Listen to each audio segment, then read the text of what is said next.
3 hari kita menjejak masuk ke tahun baru 2023 dan masih lagi suasananya jubilan, gembira dan girang saya kira kepada ramai yang melihat masa depan mudah-mudahan akan lebih baik, lebih sejahtera daripada sebelumnya. Kita mengharapkan dan mendoakan kemakmuran negara ini akan kekal selepas hiruk pikuk kita berdepan dengan politik dan juga sesetengah ataupun sebahagian daripada rakyat masih berdepan dengan ancaman banjir, khususnya nanti di Sabah dan Sarawak. Kita masih harus bersiap siaga, namun ada juga elemen yang pastinya menambat perhatian kita dalam konteks keperluan asasi kita, makanan kita.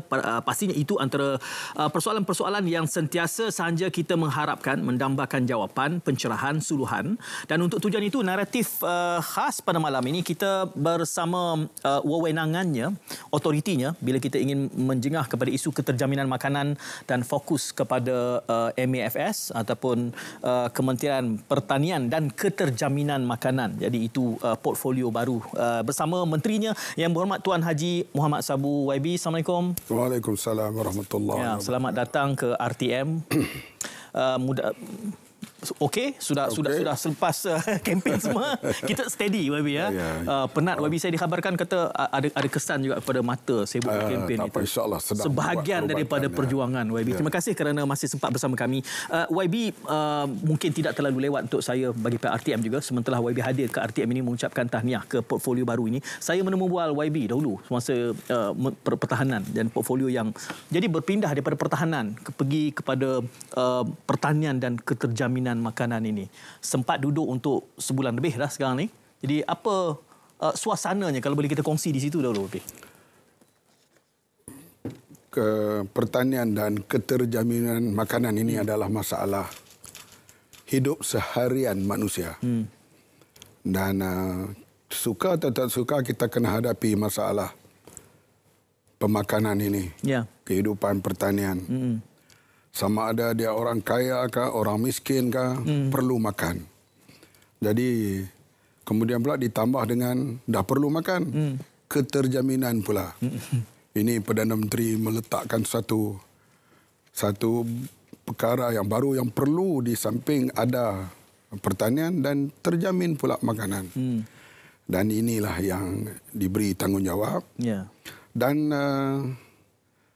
alhamdulillah setelah sebulan lebih kurang berada di kementerian, dan ini kali kedua saya berada di media ini. Minggu lepas Awani, kali ini di RTM. Sebab perkara ini perlu diperjelaskan kepada rakyat, dan saya agak selepas ini saya akan kuranglah turun ke televisyen kerana nak mula turun gelanggang. Minggu depan saya ke lusa saya ke Kelantan, minggu depan ke Kedah, dan ikuti dengan program-program yang lain. Alhamdulillah di kementerian ini kita dapat taklimat-taklimat dan kita memberi garis panduan peringkat kehendak kerajaan, dan pegawai-pegawai semuanya bekerjasama penuh bersemangat. Sebab tahun ini dianggap oleh dunia lah sebagai tahun recession. Dan global warming sudah menjadi satu tajuk dunia yang dulu tak pernah bercakap. Perubahan cuaca. Di Kanada panasnya hingga 40 degree. Salji pula turun di Arab Saudi. Artinya perubahan cuaca ini berlaku. Banjir besar melanda Pakistan. Sehingga hampir 1/3 buminya terancam. Perang Ukraine dan Rusia entah bila akan tamat. Semuanya itu membawa kepada masalahnya kepada seluruh dunia. Sekarang bukan saya sebut selalu, janganlah kita mengambil sikap negara lain susah, kita pun akan susah sama. Mencapai pandai anak orang mati juga bukan anakku saja. Artinya kita ambil satu challenge.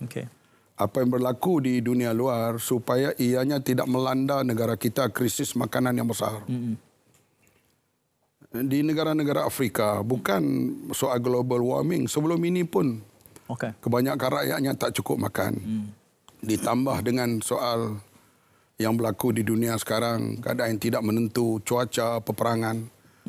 Mereka banyak yang berada dalam kelaparan dan menunggu mati.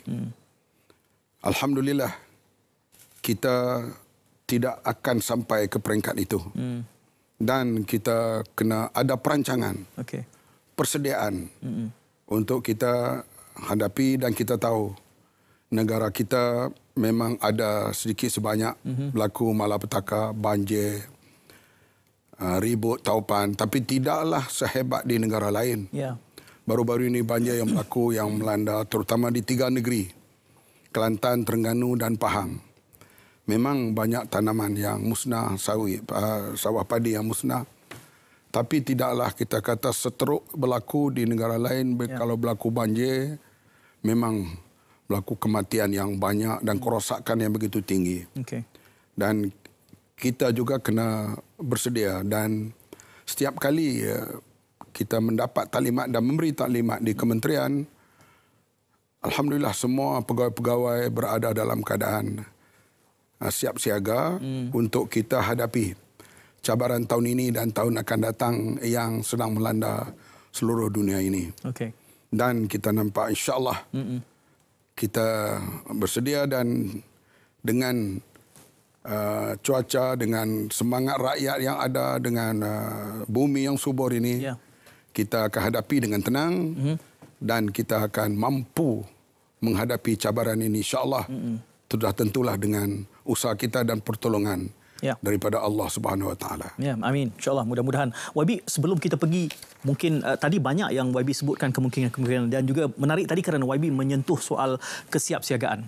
Tetapi kita berdepan dengan realiti yang juga sedang berubah pelbagai, dan berubah pada kadar yang sangat luar biasa. Tidak berlaku banjir pun makin teruk. Dan dalam bercakap soal itu, dalam konteks MAFS ini, macam mana nak sebut YB? MAFS. Kalau dulu senang sikit, maafi. Maaf. Dalam konteks maaf ini, adakah sebulan lebih ini, sekitar itu YB sebutkan, sudah cukup untuk YB melihat apa cabarannya? Kerana menariknya posisi YB adalah lama berada di oposisi. Jadi banyak yang kita mengkritik sebelum ini tentang itu patut buat, ini patut buat.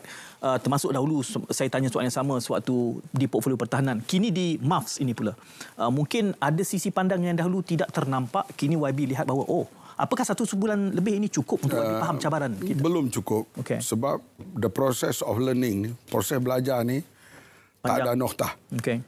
Lagi kita belajar banyak, lagi kita tahu yang kita ni tak tahu. Jadi proses belajar itu berterusan hingga ke liang lahat lah. Tapi dalam masa sebulan ini banyak taklimat-taklimat yang diberi. Memang saya sebut berkali-kali, kita bukan soal nak bila kita ambil alih kerajaan, segala benda yang baik yang telah dilakukan oleh kerajaan terdahulu kita kena teruskan. Benda yang tidak betul perlu kita perbetulkan. Itu konsep kita. Jadi kita nampak soal kesungguhan. Misalnya bila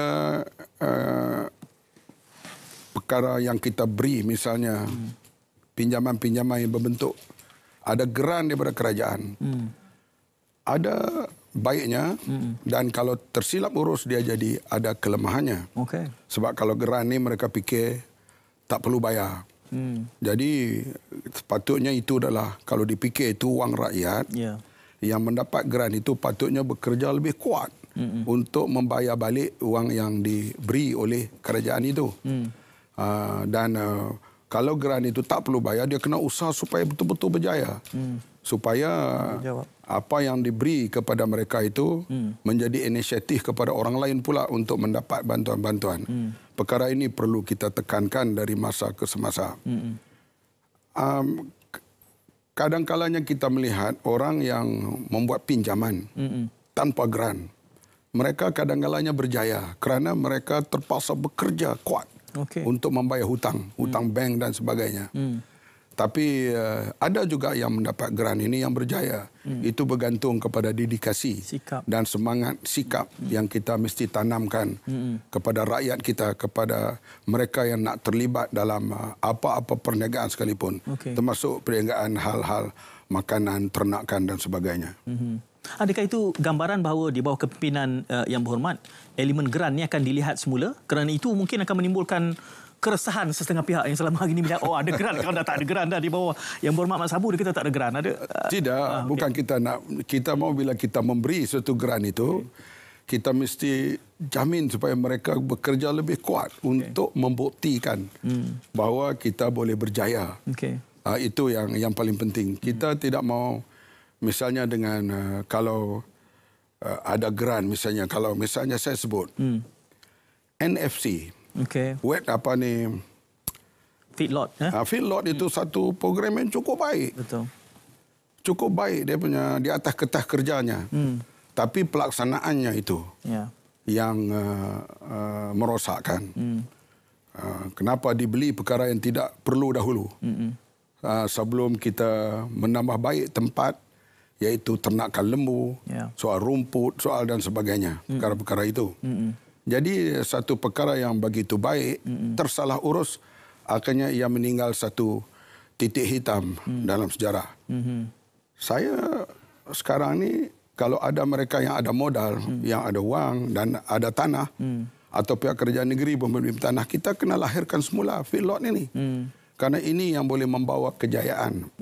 Misalnya sekarang ini, daging lembu atau kambing, kita import lebih daripada 80%. Hanya 20% daging dibekalkan oleh penternak tempatan. Mesti diperbanyakkan ternakannya di sini. Jadi mereka yang ada wang ataupun mereka yang ada semangat untuk bekerja dengan baik, syarikat atau yang mau menjalankan tugas dengan baik, apa salahnya kita mulakan semula feedlot ini, kerana ia satu perkara yang baik. Saya ambil contoh apa yang berlaku di Qatar. Bila negara itu diboikot oleh rakan kelilingnya, maka mereka keputusan bekalan daging, susu dan sebagainya, mereka membuat feedlot dengan begitu segera. Dan akhirnya Qatar menjadi negara yang self-sufficient dalam daging dan susu. Dan ini kerana apa? Mereka ditekan. Sekarang kita macam keadaan tertekan. 80% daging kita diimport. Kenapa tidak ada lahir usahawan yang berani untuk memulakan satu skala besar ternakan pada masa akan datang, dan kerajaan akan cuba memberi sokongan untuk melahirkan feedlot baru yang boleh mencukupkan daging. Kalau tidak pun sampai 100%, kurang-kurangnya kita tidak bergantung kepada daging import yang begitu tinggi. Ini semangat yang sedang saya nak berikan kepada mereka yang nak buat soal ternakan ini secara besar-besaran, dan secara kecil-kecilan itu pun kena ditumpu dan diteruskan. Sementara YB menimbulkan ini, kalau boleh saya memperdalamkan sedikit ini, contoh yang digambarkan adalah NFC berkait tentang feedlot, dan kita tahu bahkan saya menemu hampir semua menteri yang memegang portfolio ini. Apa cabaran sebenarnya hingga NFC itu gagal? Apakah semata-mata integriti apa? Soal integriti, soal pengurusan. Misalnya kita selalu, saya pembangkang dulu saya pun sebut, belanjawan negara setiap tahunnya baik. Yang tak baiknya ialah pengurusan, pelaksanaan. Begitu juga soal satu perkara bila kita buat working paper untuk buat satu projek. Di atas working paper itu baik, tapi pelaksanaannya. Sebab itulah soal feedlot ini perkara yang baik. Pandangan saya 1NDB itu pun baik. Tetapi pelaksanaannya, saya tak mau sentuhlah itu. Kerana ia satu perkara yang besar yang berlaku di Malaysia. Tapi kita bila sekali gagal dalam feedlot ini, kita tidak boleh give up. Kerana ianya perlu dalam negara seperti Malaysia yang bergantung import dagingnya sampai 80%. Sampai bila kita nak ada berkeadaan begitu, sedangkan kita mempunyai tanah yang masih luas. Tanah-tanah terbiar. Negeri Pahang, Kelantan, Terengganu dan Sabah, Sarawak. Punya tanah yang masih banyak yang boleh kita usahakan berbagai-bagai lagi untuk program pertanian dan juga untuk security makanan bagi negara kita.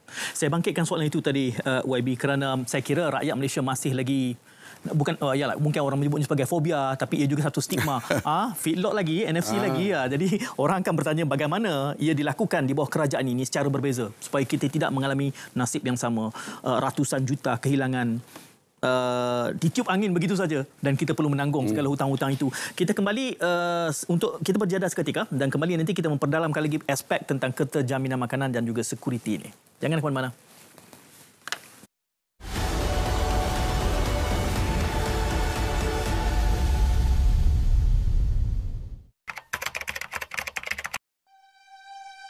Setiap pagi ke laut, teguran arwah yang terakhir itu pasti menyapa diriku. Ayah, nah. Tak payah, kita nak pergi dekat je ni.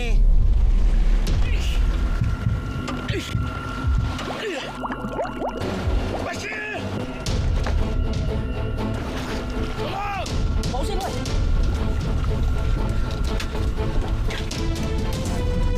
Satu kali syarat kecemasan melalui PLB telah dikesan. Maklumat diterima, kami sudah diatur gerak. Over. Detik hitam ini ternyata telah memberi kesan mendalam terhadap kehidupan kami. Sebelum ke laut, sungai atau tasik, sila pastikan keselamatan diri anda, anak-anak kapal dan penumpang sentiasa diutamakan. Dengan sistem aplikasi MES 999, bantuan kecemasan kini lebih mudah. SafeMe 999 Polis menghubungkan seluruh rakyat Malaysia kepada pihak polis. SafeMe 999 Deaf untuk golongan kurang upaya pendengaran dan pertuturan. Dan SafeMe 999 Blind untuk golongan kurang upaya penglihatan. Muat turun secara percuma melalui telefon pintar anda. MES dan aplikasi 999 memudahkan panggilan kecemasan.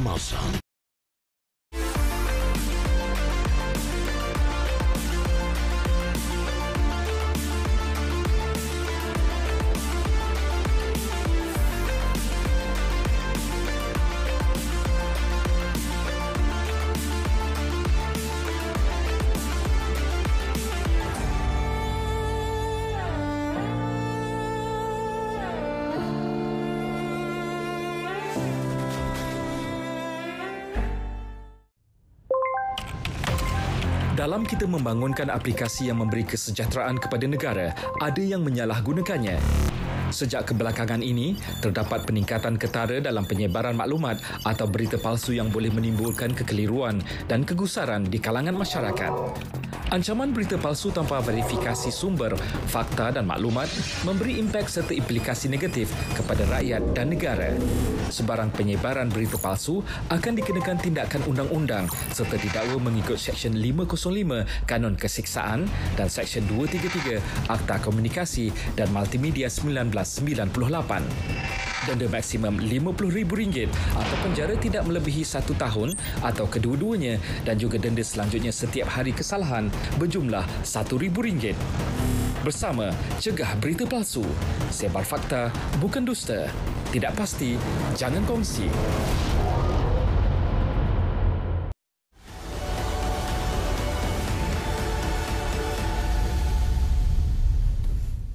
Ya, bersama saya naratif khas secara langsung adalah Yang Berhormat Tuan Haji Mohamad Sabu, Menteri Pertanian dan Keterjaminan Makanan. Kita di pusingan awal tadi, Yang Berhormat, kita banyak bercakap soal realiti dan cabaran-cabaran yang sedang melatari. Ya, YB melihat daripada luar dan kini berada di situ sebulan lebih. Katanya akan turun mula ke negeri-negeri nak mengurangkan media ni. Supaya dilihat banyak menangani tugas di lapangan. Tetapi kalau kita ingin meletakkan suatu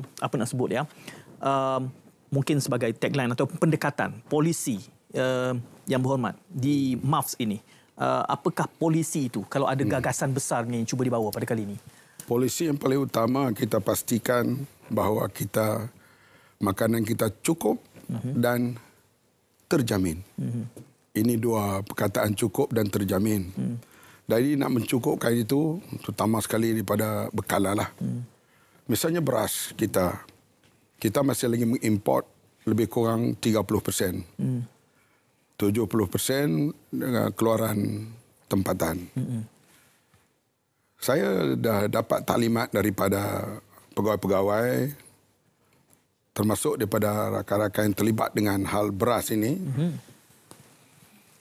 Pengeluaran kita sekarang di sekitar 3.5 tan hingga 4 tan 1 ekar. Okey. Jikalau kita boleh naik kepada 5 tan hingga 6 tan 1 ekar, maka beras kita akan cukup. Tanpa memerlukan membuka ladang-ladang lain. Oleh itu, usaha membuka ladang yang lain itu perlu. Pada masa yang sama, kita kena cari jalan melalui kajian dan sebagainya supaya jenis baja, jenis racun yang digunakan yang terbaik supaya dapat average 5 tan. Dan average 5 tan ini sudah diperolehi sekarang di Skinchan. Dalam perusahaan yang agak besar, ladangan yang besar ini. Dan kalau kita boleh dapat average 5 tan untuk 1 ekar, maka kita akan sampai ke self-sufficient. Tapi nak bercakap tu memang senanglah, mudah. Tapi perlu kajiannya, bajanya. Dan mesti ditanam pada waktu yang sesuai. Air yang sesuai. Kadang-kadang dah dekat padi dah besar, tak tabur baja lagi. Sebab kelewatan baja dan sebagainya. Perkara ini kita kena atasi semua. Dan kalau kita capai angka yang begitu, dan kita tahu di negeri China sekarang ini, mereka mencapai sampai 6-7 tan untuk 1 ekar. Dan teknologi-teknologi baru dan smart farming yang mereka gunakan. Dan kita hadapi cabaran ini. Kita mau kita mau juga para graduan kita terjun dalam bidang pertanian ini dengan teknologi baru dan sebagainya. Kita akan usahakan melalui cara-cara yang kita kena belajar daripada lain-lain negara juga, dan kita mau pegawai-pegawai kita aktif. Kalau pergi ke luar negara, dia hantar untuk membuat satu kajian, bukan makan angin lah, tapi betul-betul membuat kajian. Misalnya sekarang yang saya sebut dah dalam wawancara baru ni, macam mana di China mereka buat kajian selama 4 tahun. Akhirnya mereka berjaya menanam padi dalam air masin, air payau lah. Dan kita juga akan belajar daripada mereka bagaimana hasil padinya begitu baik sekali. Dan kita ada kawasan-kawasan payau itu. Kawasan-kawasan air payau, air masin di tepi laut itu. Apakah boleh ditanam dengan padi? Dan kajian-kajian pertanian ini perlu dipertingkatkan. Pandangan peribadi saya, barangkali industri pertanian itu perlu dikembalikan. Kerana ini yang dihadapi oleh masalah dunia sekarang, masalah makanan. Dan masalah ini perlu ada kajian supaya kita dapat, kalau kita tahu musim tengkujuh dan sebagainya, bagaimana kita nak tanam dalam jangka masa yang pendek untuk mendapatkan hasil dan mengelakkan musim-musim yang boleh memusnahkan tanaman dan sebagainya. Dan kita ada sekarang pihak-pihak yang membuat kajian ramalan cuaca dan sebagainya. Selalunya ramalan cuaca sekarang ini tidak lari jauh daripada apa yang berlaku. Artinya sudah ada, kita boleh meramalkan keadaan-keadaan yang hampir tepat, kalau tidak tepat pun. Dan boleh kita usahakan satu tanaman, misalnya padi, musim ini banjir, elakkan tanaman musim itu misalnya. Jadi perkara itu, teknologi itu mesti dimanfaatkan sebaik mungkin pada masa yang akan datang. Baik itu, keterjaminan itu termasuklah juga hal kesihatan, hal kebersihan, cukup. Dan kita ni, makis kita ni, dan juga veterina memang amat kuat dan aktif. Di sudut mereka memastikan makanan yang masuk ke Malaysia daripada luar itu selamat dan terjamin. Sebab itu kadang-kalanya berlaku kalau ada penyeludupan tidak melalui saluran-saluran yang sah ini, kita bimbang masuknya bahan-bahan yang boleh memusnahkan kehidupan manusia itu sendiri. Sebab kita dalam kementerian ini makis berperanan begitu kuat, pasukan beruniform ini untuk menjaga, mengawal sempadan negara kita. Dan makanan ini masuk mesti melalui laluan yang ada pegawai-pegawai makis di situ. Ini yang kita tekankan supaya ianya cukup, selamat dan terjamin. Ini harapan kita. Ya. Wabi, keterjaminan makanan ini, kalau bercakap soal polisi, kita tahu banyak kita bersentuh tentang padi, ya, pengeluaran padi. Dan contoh yang Wabi sebutkan itu tadi 3.5 tan. Ada tempat yang sudah pun mencapai purata 5 hingga 6 tan. Dan tertariknya kerana YB menunjuk kepada lokasinya di Skinchan itu sudah cukup. YB juga bercakap soal membanding dan belajar daripada negara luar. Tetapi kita sudah ada contoh dalam. Apa yang membezakan kapasiti di Sekincan itu? Kerana hampir setiap Menteri Pertanian yang saya temu bual, dia akan sebut Sekincan. Apakah kerana perparitan, teknologi, alat, benih, apa isunya di tempat lain dan tidak sampai kepada purata di Sekincan? Yang nak membangun satu tempat itu yang paling penting ialah manusia. Okey. Pemikiran, keazaman, kemudian tempat, kemudian sistem, pengairan dan sebagainya. Jadi kita kena wujud dulu minda masyarakat. Misalnya bila orang sebut saja nak jadi petani, miskinlah aku. Betul. Dia sudah letakkan bahawa menjadi petani ini adalah miskin.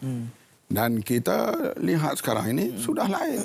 Orang yang terlibat dalam pertanian, tamak perikanan dan sebagainya, mereka kehidupan yang lebih mewah dan lebih baik.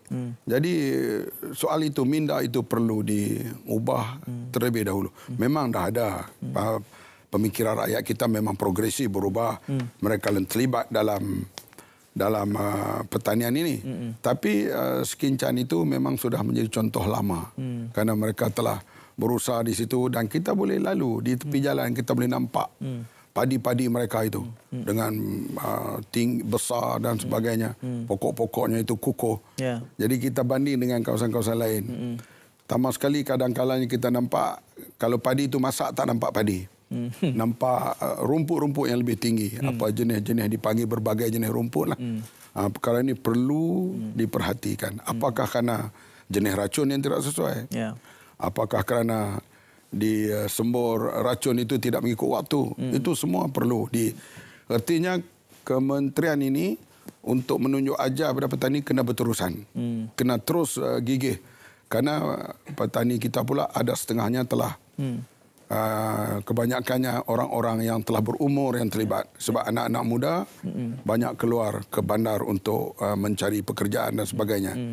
Sekarang dengan teknologi baru ni, kita anak-anak muda dah mula turun ke pertanian ini. Dan kita harap boleh berubah segala bentuk apa yang dibuat secara tradisi selama ini.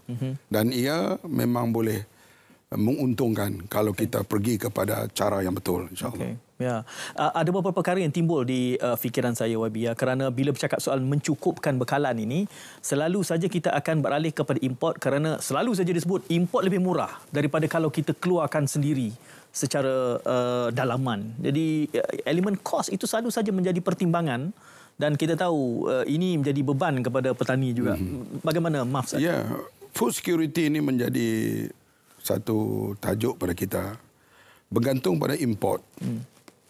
Ini yang masalah bila berlaku sekarang ini, misalnya bila berlaku peperangan Ukraine Rusia, masalah baja dan masalah pengangkutan menyebabkan kita lihat harga baja naik 3 kali ganda. Betul. Nafas sekarang ini macam bernafas dalam lumpur. Itulah mereka terpaksa mereka terpaksa membekalkan baja kepada petani. Para petani dia tak kiralah perang manakah, apa halkah, cukup waktu dia perlu baja. Nafas kena menyediakan baja itu. Jadi sekarang ini harga yang sepatutnya naik 3 kali ganda itu, Nafas terpaksa juga sediakan beri kepada para petani. Okay. Dan Nafas mengalami kekurangan wang. InsyaAllah bukan kerana Nafas yang menyebabkan kekurangan wang itu, kerana berlaku kenaikan harga baja, kita harap kerajaan akan bertanggungjawab, akan melihat hal kesesakan Nafas ini. Begitu juga hal kita bergantung pada luar hal makanan ayam. Makanan ayam ni belum lagi kita makanan ternakan lah.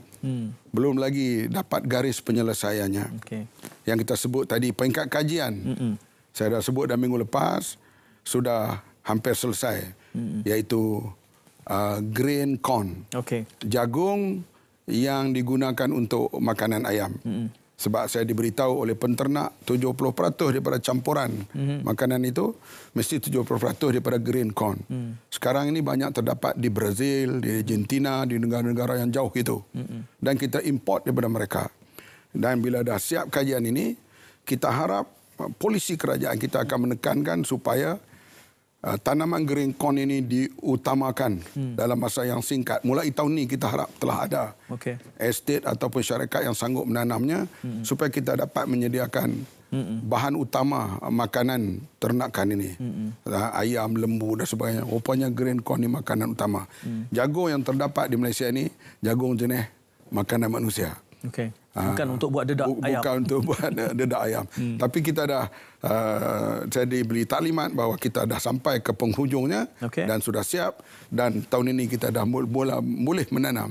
Dan kita harap dengan melalui siaran ini yang mendengar ini, syarikat-syarikat besar atau orang kecil boleh tanam, dan orang-orang pengusaha kecil kita cuba bagaimana nak menyediakan benih dan sebagainya supaya dapat tanam. Hal ini perkara cukup penting kerana kenaikan harga ayam, kenaikan harga telur, kenaikan harga bahan ternakan ini dia bergantung pada bahan makanan. Yang kenaikannya sampai 300%. Kemudian kita marah harga ayam naik, sedangkan harga ayam mahal. Tapi kita lupa yang bahan makanannya itu meningkat begitu dahsyat sekali. Wabi, saya sudah mendengar tentang cabaran dalam sektor ruminan, cost input kepada ternakan. Kita belum lagi menyentuh soal ikan. Ikan ini banyak yang boleh kita pelajari dan cungkil daripada pemerhatian awal sebulan lebih. Yang berhormat ini, jadi teruskan kesan anda bersama Yang Berhormat Menteri Pertanian dan Keterjaminan Makanan. Singkatan barunya MAFS. Rehat dulu.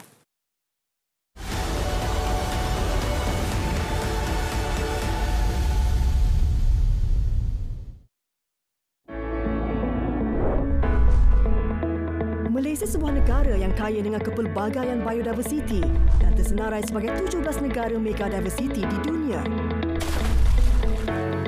Jabatan Perikanan Malaysia berusaha untuk mengenal pasti dan menambah bilangan kawasan sentuari perikanan darat bagi spesies hidupan air tawar yang terancam. Spesies akuatik asli terancam kesan daripada pembukaan tanah, pembersuaian sungai dan pelepasan umum spesies asing. Anda boleh membantu mengatasinya melalui pemantauan oleh komuniti, mempromosi spesies ikan asli, aktiviti penguatkuasaan, kerjasama pintar melalui jaringan pihak berkepentingan dan memperkasa komuniti setempat melalui rasa pemilikan terhadap sungai. Untuk maklumat lanjut, layari www.dof.gov.my. Lindungi ikan asli. Persediaan sebelum menghadapi banjir. Peka terhadap amaran banjir. Simpan dokumen penting dan sediakan beg kecemasan. Bersedia untuk berpindah sekiranya diarahkan pihak berkuasa. Langkah-langkah dilakukan semasa banjir. Dapatkan maklumat situasi terkini daripada sumber yang sahih. Berpindah segera apabila diarahkan. Jangan sentuh mana-mana peranti elektrik dalam keadaan basah. Jangan cuba harungi air deras. Langkah-langkah dilakukan selepas banjir. Jangan hampiri talian elektrik yang putus atau jatuh. Elakkan memakan makanan yang terkena air banjir. Elakkan terdedah kepada air banjir supaya tidak dijangkiti penyakit berjangkit bawaan air. Pulang ke rumah hanya setelah situasi disahkan selamat.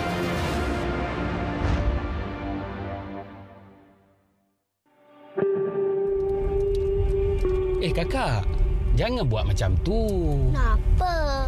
Kan ayah ada bagi tahu dulu, tak baik buang sampah merata-rata. Berdosa tau.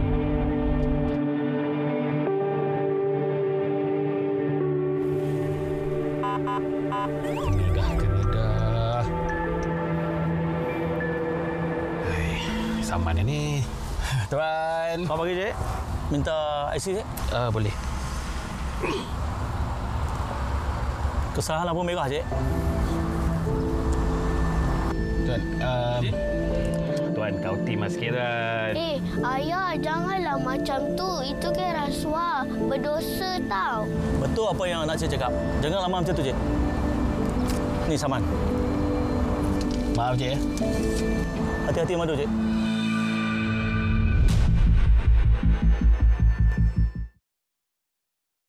Subsidi itu tidak harus diberikan kepada syarikat-syarikat agregasi yang untungnya tinggi. berdasarkan laporan Nakol semalam, kita memutuskan supaya cadangan awal untuk menaikkan tarif elektrik itu tidak diteruskan kerana ini akan membebankan rakyat. Untuk IKS atau SMEs tidak terlibat, untuk syarikat pertanian dan pengeluar makanan tidak juga dikenakan.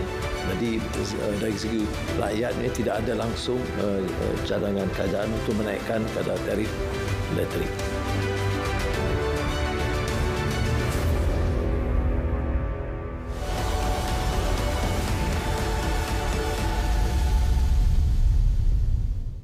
Anda menyaksikan naratif khas secara langsung. Saya menemani Yang Berhormat Tuan Haji Muhammad Sabu, Menteri Pertanian dan Keterjaminan Makanan. Banyak telah kita sentuh tadi berkait tentang keterjaminan makanan ini, kos input, jadi ada elemen kos. Masih banyak yang belum kita sentuh. Tapi tadi ada beberapa ruangnya YB menyebut soal inginkan generasi muda. Ini isu bakat, isu guna tenaga. Mungkin di situ juga ada cabarannya untuk kita memperhebatkan lagi elemen pengeluaran kita dan kapasiti. Ya, memang sekarang ni kita menghadapi masalah kekurangan tenaga. Okey. Beberapa tempat saya melawat, di antara pengeluaran mereka terjejas kerana masalah pekerja. Khasnya pekerja asing. Jadi Kabinet dalam 3 minggu yang lalu telah pun membuat keputusan supaya dipermudahkan dalam masa 2-3 bulan ini kemasukan pekerja asing dalam semua sektor. Sektor perdagangan yang lebih di bawah kementerian lain lah. Termasuk perdagangan di bawah pembinaan terjejas banyak lepas daripada semasa MCO dan lepas MCO. Okay. Dan juga sektor pertanian, terutama sekali tempat-tempat pengeluar ayam dan telur yang besar. Mereka kurangkan pekerja, mereka kurangkan pengeluaran hasil mereka. Okay. Jadi ini akan dipermudahkan oleh kerajaan melalui ruang ini. Saya haraplah yang mendapat maklumat pada malam ini, mereka yang berlaku kekurangan pekerja, khasnya pekerja asing itu, boleh mendaftar segera untuk dapatkan pekerja supaya dapat melicirkan terus perjalanan ekonomi negara kita. Jadi masalah ini yang Kabinet membuat tumpuan. Ada juga kita sedang berbincang, iaitu subsidi kepada telur itu saya dah sebut dah minggu lepas. Apakah nak diapungkan atau nak diberi subsidi kepada yang bersasar, B40 dan sebagainya. Ini masih di peringkat perbincangan. Buat masa ini, subsidi kepada pengeluar telur diteruskan. Sebiji lebih kurang 10 sen diberi subsidi. Kalau diapungkan, ia akan menjadi berapa harganya. Dan bagaimana pula orang-orang B40 nak menghadapi masalah ini.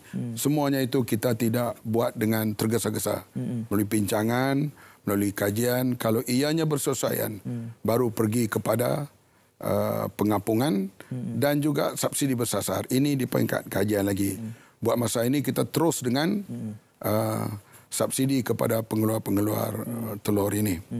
Dan yang saya sebut dah, kekurangan buat sementara ini kita tampung dengan import. Ia pun bukan satu perkara ini akan berterusan. Bukan polisi. Kita bukan polisi. Kita akan terus menggalakkan berusaha supaya pengeluar telur dan ayam cukup di Malaysia ini.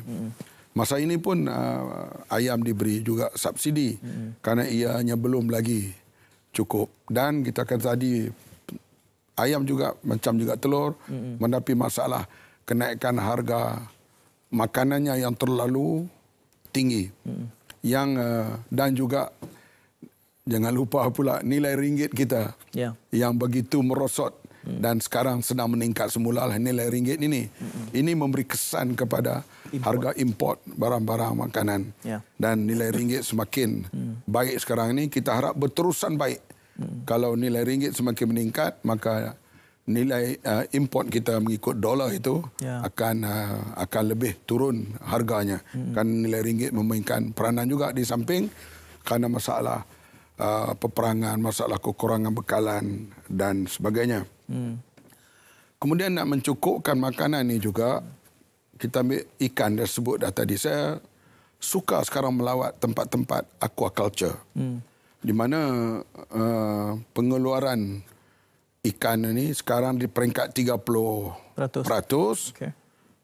Saya kalau bolehlah kita sampailah merasa 3, 4 tahun, 5 tahun, 6 tahun akan datang kita pergi kepada 50% kawan-kawan aquaculture untuk menyemaikan kekurangan tangkapan di laut sekarang ni.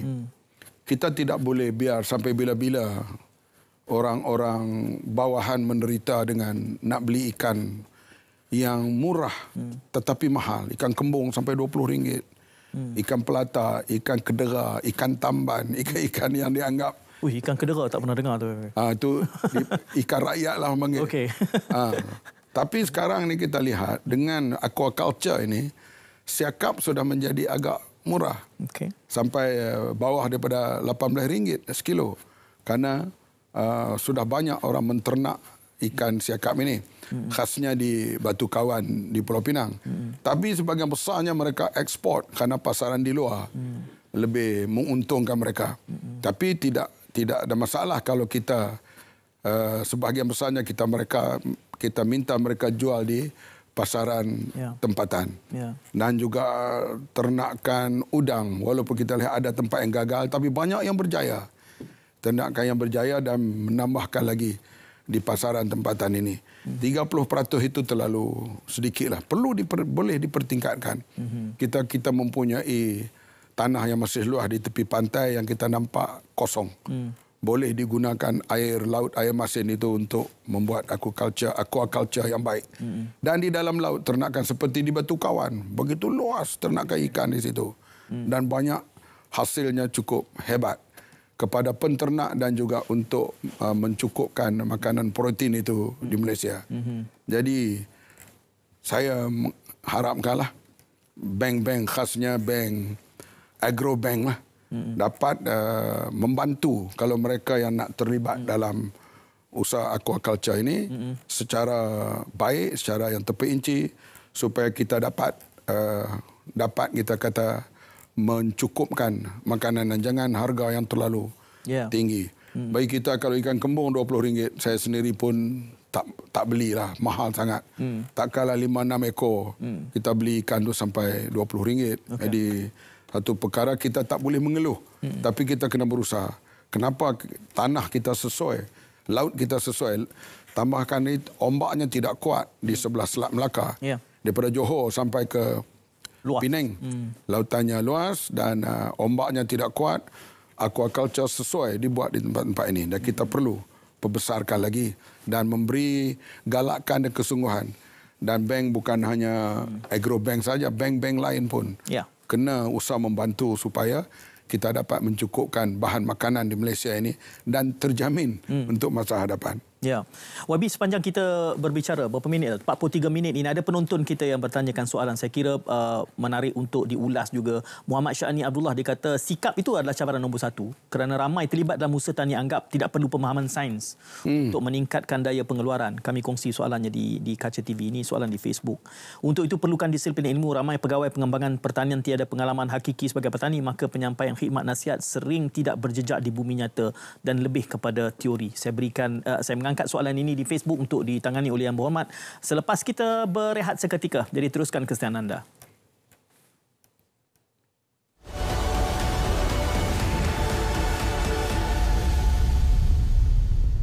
Langkah-langkah keselamatan di musim banjir. Persediaan sebelum banjir. Dengar pengumuman melalui media massa. Ketahui pusat pemindahan terdekat. Tunggu arahan pihak berkuasa. Semasa banjir, pastikan barangan berharga dan dokumen penting diletakkan di tempat yang selamat. Isikan tong-tong dengan air yang bersih. Letak peralatan elektrik di tempat yang tinggi. Tutup suis elektrik utama, injap utama bekalan gas dan air. Bersedia untuk berpindah jika diarahkan. Ikuti laluan yang ditentukan, jangan terus mengharungi kawasan banjir. Pergi ke tempat yang tinggi dan selamat, jauh dari sungai dan longkang selepas banjir. Dengar pengumuman di radio dan pihak berkuasa, jangan kembali ke rumah selagi tidak diarahkan. Periksa tanda binatang liar seperti ular dan haiwan berbisa. Awasi anak-anak daripada menghampiri tiang elektrik yang tumbang atau kabel elektrik yang terputus. Hubungi talian 999 untuk bantuan kecemasan. Kepada seluruh rakyat Malaysia yang dikasihi, ketika monsun Timur Laut bakal melanda, marilah kita patuhi langkah-langkah keselamatan di musim banjir. Segera berpindah ke pusat pemindahan sekiranya diarahkan oleh pasukan bomba dan penyelamat. Nyawa lebih berharga daripada harta benda. Satu hati, satu jiwa, kita menghadapi cabaran. Pesanan khidmat masyarakat ini dibawakan oleh Jabatan Bomba dan Penyelamat Malaysia, Kementerian Pembangunan Kerajaan Tempatan. Perkhidmatan perubatan di seluruh negara memerlukan 2,000 beg darah setiap hari. Mengikut tinjauan, hanya 2.5% penduduk Malaysia mendermakan darah. Bagi setiap beg darah yang diperolehi, ia mampu menyelamatkan 3 nyawa. Kami perlukan darah anda. Jom derma darah.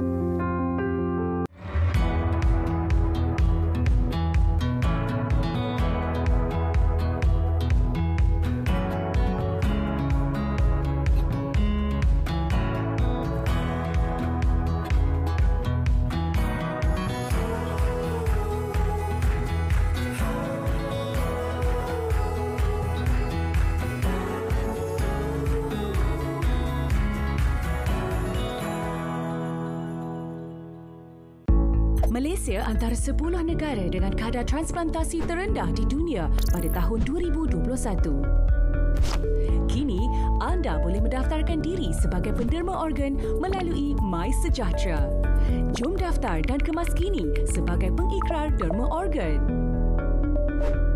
Satu ikrar, sejuta harapan. Untuk maklumat lanjut, layari www.dermaorgan.gov.my.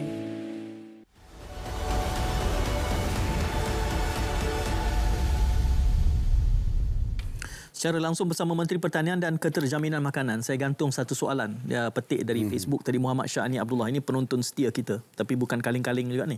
Dia memerhati dan dia faham dasar. Cik Syahni ni bertanyakan tentang, dia kata cabaran sebenarnya adalah sikap.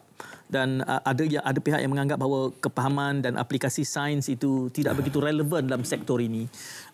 Dan termasuk juga kefahaman dan keperluan kepada mereka yang terlibat melaksanakan itu harus ada hands-on, pengetahuan hakiki di lapangan. Nak minta YB komen. Saya setuju sangat dengan saudara Syahni itu. Memang soal teknologi, soal research, soal ini cukup penting. Sebab itu kita, kalau bolehlah kita lihat mereka yang terlibat dalam Kementerian Pertanian, terutama bukan mereka yang terlibat dalam research ini, terutama di peringkat Mardi ke, di peringkat Jabatan Pertanian dan sebagainya, mereka tidak dipindah-pindah, kalau bolehlah, supaya mereka dapat tumpu. Dan untuk research dan sebagainya perlu masa, wang dan masa.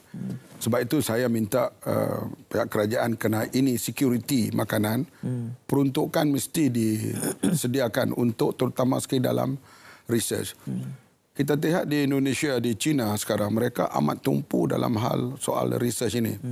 Sebab itu di Indonesia sekarang sudah mereka buat sawah 5 kali 2 tahun. Dan telah pun berjalan sekarang ini. Dan para pegawai kita akan pergi ke sana dan akan melihat, dan bukan melihatlah, mengkaji dan juga belajar bagaimana supaya kita dapat implementkan di Malaysia. Saya sebut tadi, soal research ini cukup penting. Sebab itu, universiti seperti Universiti Pertanian itu, kalau pandangan peribadi saya perlu diwujudkan, kembalikan kerana peranannya itu amat penting. Sebab kita memanglah kita tumpu dalam cyber, dalam teknologi IT, telekom, dan itu penting, bukan tak penting. Tapi kita lupa soal perut. Kita lupa soal kehidupan. Dan negara-negara yang berjaya ini di antaranya security makanan mereka kuat. China penduduknya 1.5 bilion. Di antara kekuatan mereka, mereka cukup makan. Mereka membuat tumpuan kajian mereka dalam bidang pertanian ini cukup besar. Kita lihat ladang-ladang padi mereka, ladang-ladang gandum mereka, ternakan ikan mereka. Macam ikan tilapia di sana itu, di harvest dalam satu kolam itu, kita terkejut melihat hasilnya. Jadi ini perlu kajian dan research. Jangan kita rasa rugi yang nak bukan buang duit, berbelanja untuk hal research ini. Itu pandangan saudara tadi itu, saya memang bersetuju. Di samping sikap tu paling utama lah, sikap ingin berjaya, sikap ingin bekerja, sikap bahawa kita boleh buat, itu penting. Tetapi teknologi juga kena betul. Sebab semua sekarang orang pergi kepada teknologi baru. Misalnya sekarang, ayam diternak hanya dalam masa 28 hari hingga 30 hari. Lebih daripada itu, sampai 40 hari, mereka akan mengalami kerugian sebab lagi dia besar, lagi dia lama, dia makan lagi banyak. Tapi dalam ternakan sekarang dengan teknologi baru, makanan yang betul semuanya, dengan suhu dikawal dengan baik, ayam itu membesar dan 28 hingga 30 hari sudah boleh 1.5 kilo hingga 2 kilo. Dan ini kita dengan teknologi moden tanpa merosakkan, kita kata di sudut kesihatan dan sebagainya. Unsur-unsur sedang dijaga. Memang pihak kita pantau, terutama sekali veterina, memantau hal itu dan lulus untuk makanan kepada manusia ini. Begitu juga hal ikan, hal padi dan sebagainya. Supaya kita kena tumpu juga research. Thailand misalnya. Thailand memang hal pegawai-pegawai mereka itu memang kadang-kadang mereka pergi tunjuk ajar kepada para petani di ladang-ladang. Dan Farmers Bank mereka tu menjadi satu bank yang besar. Kita juga mau agro bank ini akan berkembang besar di zaman pertanian berkembang ini. Ini yang kita harapkan. Saya sebut selalu agro bank bukan bank komersial yang lain. Dia tumpu lebih kepada servis, bukan hanya kepada keuntungan. Bagi saya agro bank ni asalkan jangan rugi, tapi tumpu kepada penyediaan bantuan dan sebagainya untuk hal kecukupan makanan ini, jangan rugi dan silakan untuk membuat pelaburan-pelaburan yang lebih besar pada masa yang akan datang. Ini untuk kepentingan negara kita. Saya nak sentuh juga baru-baru ini satu kumpulan NGO, iaitu Forum Kedaulatan Makanan Negara, yang mereka datang membuat kritikan dan teguran. Ada beberapa yang ada juga mereka membantah tentang CPTPP ini. Kita dengar hujah-hujah mereka, kita hormat pandangan mereka dan kerajaan akan mengambil sikap tertentu supaya tidak ada usaha monopoli dalam hal pertanian ini seperti benih dan sebagainya. Sebab perkara ini penting. Kalau dimonopoli oleh satu negara atau satu syarikat besar agregasi di dunia ini, dia boleh menjahanamkan kebangkitan ekonomi di negara-negara lain. Kita mengambil perhatian dan kita berterima kasih kepada badan-badan NGO yang concern hal-hal ini. Segala kritikan mereka, pandangan mereka kita ambil perhatian. Sebab ada perkara-perkara yang di bawah itu perlu kerajaan mengambil perhatian. Dan kita akan jaga supaya jangan sampai ada monopoli mana-mana pihak. Macam sekarang ini kita tahu benih ayam ini masih lagi di monopoli. Jadi badan-badan yang lain tu telah sudah tidak ada monopoli lagi. Tapi benih ayam masih lagi di monopoli. Bagaimana kita nak breakkan masalah itu, kita fikir bersama, iaitu kementerian, kerajaan dan juga negara-negara ASEAN dan sebagainya mesti fikir soal hal benih ini supaya ia tidak dimonopoli oleh suatu pihak. Sebab kita mau semua rakyat seimbang, cukup makan dan tidak menjadi masalah kalau mereka dapat satu benih baru untuk dipatenkan supaya ia tidak menjadi halangan. Dengan ada sekatan untuk nak patenkan satu perkara yang baru. YB, saya sangat hargai apa yang disebutkan tadi, kedua-duanya berkait tentang CPTPP, kerana saya juga mendengar rintihan NGO ini dan saya tahu ada justifikasi pandangan mereka, dan sayangnya kerana CPTPP telah ditandatangani sebelum penamaan calon dan kita ada 6 bulan untuk sama ada withdraw ataupun melakukan apa juga penyesuaian.